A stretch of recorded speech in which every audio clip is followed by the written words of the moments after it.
বাংলাদেশ জামায়াত ইসলামী কর্তৃক পাটগ্রাম ইউনিয়ন শাখার গণসংযোগ, কিন্তু দুঃখিত বৃষ্টির কারণে এই গণসংযোগটি সম্ভবত কি হয় বলা যায় না।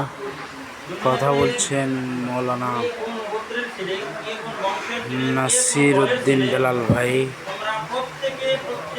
দেখতে পাচ্ছেন আপনারা।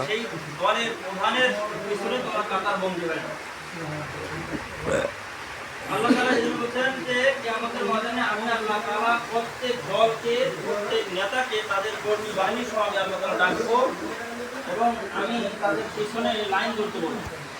আল্লাহ তাআলা যখন প্রত্যেক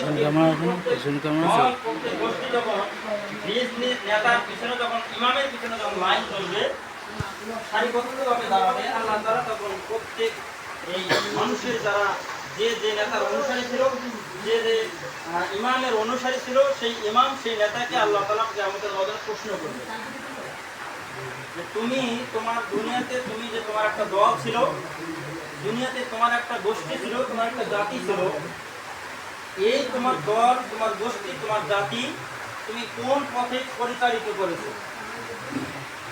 তোমার দলকে তুমি কোন পথে পরিচালিত করেছো? কোরআন এবং হাদিস মোতাবেক জানানোর